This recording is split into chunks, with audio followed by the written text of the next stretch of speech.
Episode 2. Episode 2. Yeah, the Right. Jey Uso episode. I'm sorry, Joshua Samuel Fatu. He wanted to go by Jules. Jules. I mean, it would have been cool. We all start somewhere, and I don't know, like I feel like he would have gotten a lot of ball jokes, mostly from Vince McMahon. I can see that. Yeah. Episode 2. That's about Jey Uso, Cody Rhodes, and they're playing for Saturday night main event. Yeah.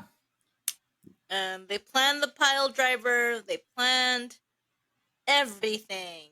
And then they talk about the Samoan dynasty for a little bit. Yep. The tag team thingy, and then they talked about CM Punk. Cool. Great. More Punk. CM Dickhead, more like. Well, they talked about him in the writers' room for... Oh, yeah. Everybody wanted him to win, but Michael Hayes convinced him, didn't Jay? It would have been cool. And then they said Jay. And if I may add, a lot of people were kind of complaining about seeing the writers' room being like, oh, well, it's nothing special. I'm like, I've been in writers' room before as part of my practicum. Like, it's nothing fabulous. What did they expect? Like a giant? What did they think? Like a giant fountain, maids, catering, and a live clown or something? Oh wait, no. Pritchard was there, so they got that. Anyways, I'm very happy to see Bobby Roode. I missed Bobby Roode a lot. He's doing a really good job backstage. Yeah. I'm still kind of upset he didn't get proper retirement, but that was his choice, so it's fine. Really happy that he's still involved in the business because he is so talented. Oh, I still think about beer money. There was this one part where Triple H was insinuating this, but he mentioned to Jay that indirectly told him that you shouldn't be tired after doing your entrance. You can definitely see then the pressure was getting to him. So, I mean, he does his entrance twice. 2 times. I'm so over it. I'm so tired of his entrance. I am so over it. Fuck me, I am so over this. I'm over it. Yep, absolutely. It was fun for like a year, and then is this like the 3rd year now that we're in? Oh god. You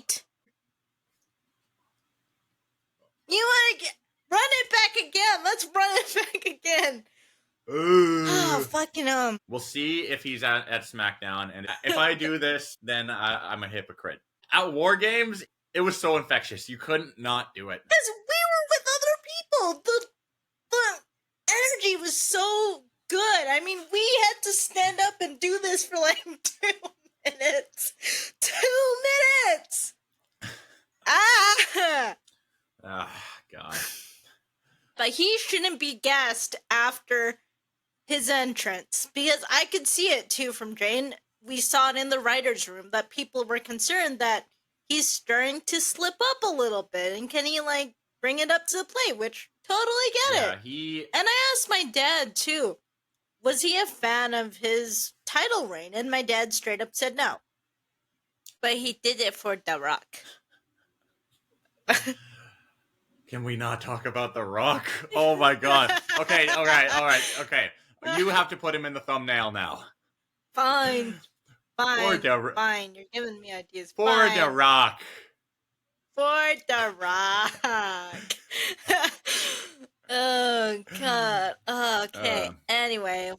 Yeah, they talked about the infamous ladder match between Cody and Kevin. Talked about the spots after while Kevin was bleeding from his head. Yes. Yep. Okay. That was good. Yeah. That was good. Yeah, it was really cool. Yeah. They also talked about Speed in the Royal Rumble. When I saw that note, I forgot what Speed was. I'm like, Speed as in what? Like the speed of the show? And then I realized, okay, I meant Speed, IShowSpeed. Twitch streamer. Yeah. Okay. When I first saw Speed, I had no idea who the fuck he was. Then I realized he was a really popular streamer to the younger audience, like below the ages of 20 or 22. And that made me feel old because I had no idea who the fuck that guy was, but it was some kid, alright. I mean, he had a Royal Rumble moment, and Braun went out there and speared him to death, which I thought was a great spot. Yeah, like and seeing the aftermath afterwards, like, but to be fair, he skinned his thing. To be fair, Breaker, I don't think it was Breaker's fault. He told him before, okay, I'm going to be hitting you from here. You need to be in this position. Mm-hmm. Yeah, he did his best effort. Speed took it like a champ. And then Otis flung him over the table, okay? He lived, he survived, and I just remember Triple H being like, is he alive? Is he okay? Can I get a check on Speed? He's like, no, he's still good. He's still alive, by the way. I'll give him that.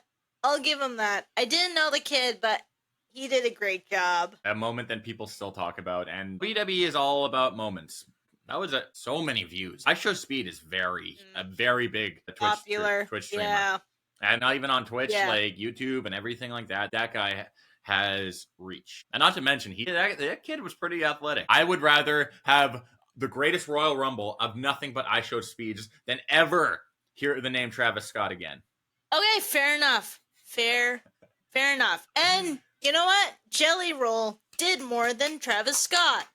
Let's give him that. After SummerSlam, it may not have been the greatest match. You know what? It was kind of boring, but he put in the effort. We shouldn't even mention Travis Scott's name around Jelly Roll. It wasn't bad. Obviously, Logan carried him through that match, and Drew did his best to make him look good. And they were essentially just like bouncing around in front of him, and he would just grab him and do a move. And to be fair, like he insisted on losing. They wanted him to win, but he was like, no, like I need to lose on this because like these guys are actual wrestlers, and that I respect. That's fair. Because I respect that. Yeah, I mean, remember when Snooki beat Melina?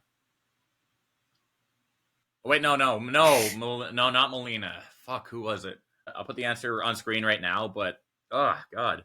Can I just say, side note, sure. SummerSlam took place in New Jersey, and I was surprised. No one from Jersey Shore except for Angelina, but I guess Angelina bought her ticket with Vinny 2.0. But you know what? I was surprised that no one from Jersey Shore was like, hello, we're here. No, they don't sound like that. Hello, we're here, you know? Hello, we're here to smush there. Yeah. Yeah, that was bad. If they're not going to highlight Rekno being an evolution, even though he was right fucking there, then, you know, whatever. Fair. Yeah. Fair. But mind you, they all probably just bought their ticket. Yeah, but look, I'm just going to say Rekno is a way better rapper than Lil Yachty. And I'm not just saying that because I'm a fan of him. He is a trendsetter. He's somebody that's actually really pushing the genre forward. And Lil Yachty, I like Rhea Ripley. Don't majority of Rhea Ripley general fans say that? I mean, I don't mean to say it like that, but you know. Anyway, I mean, I don't sound like that, but anyway. Speaking of rappers, what you think of Cardi B? I skipped her stuff. You know what? You didn't miss anything. She's like, "How you guys doing? SummerSlam! Woo! I'm so excited for Randy Orton." That's about it. So she was just Raven Simone. She said more things than Raven Simone. Raven Simone just said, "Woo! Wow, I'm so excited to be here!" Yeah. Pretty much. Episode 3, a lot of this was on Chelsea, which I was very happy about. She is so talented, and she absolutely deserves way more than she's given. We keep giving her flowers at this point. We'll just give her the whole fucking garden then. Just give her the whole garden. Give her a fucking fountain, too, while we're at it. And we're not just saying that because she is from our backyard. We love Chelsea. I adore her. She's so great. She's amazing in everything she does. And really, it sucks that she wasn't given anything at War Games. She tried in her episode. She said it's just show business, but she really did try. When I found out she was coming here, I was overjoyed, but also I had a feeling that maybe she was trying to get a match at War Games, but she couldn't. So the best she could do is try to promote it on the 5 a.m. news, which I was not awake for, but I was fully aware that she tried promoting it. You met her, though. Yes, I did. Yes, I did. When I met her, you can tell right off the bat she loves her job. She loves what she does. And she was 15 minutes early, too. Holy shit. That's really cool. I really wish I could have seen her. Meeting her was great, and I wish maybe someday, if I get to meet her again, she can sign a photo of us that we took together, which I could put up on the screen. But she also, I don't know if she mentioned it or someone mentioned it in episode 3, 40% of the viewers now are women. That is pretty interesting. I mean, to be fair, 50% of the people on this show are women. Wait, what show? Who? What? Where? Oh!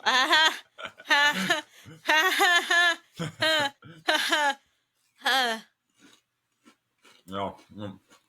Okay, well, that was cute for a minute. Honestly, it's crazy just how hard she had to fight just to end Saturday night's main event with the Unpretty Her. Hurricane wanted her to do a leg drop. And that's not her. That's not her. That doesn't feel like Chelsea. It's like, have you ever seen her do a leg drop from the top rope? Or even a leg drop in general? It's pretty out of character. Yeah. But hey, she fought back and she got to do her Unpretty Her. Yeah, which is great. I love the Unpretty Her. It shows how you can copy, but one slight little thing and it's yours forever.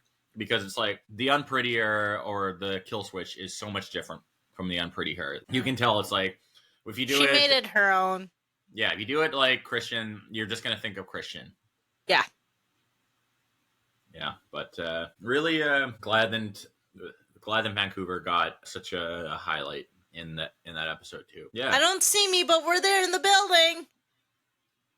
Oh man, it would have been sick if they had footage from the meet and greet for Chelsea too. Yeah. It's like they do, and then they blur my face out. I'm like, who said I didn't want to be on the camera? There's a camera right there. Oh my god, I would have laughed so hard. I would have used that as my new profile picture. But however, also, Bianca Belair really is the EST. Makes her own gear. Wow.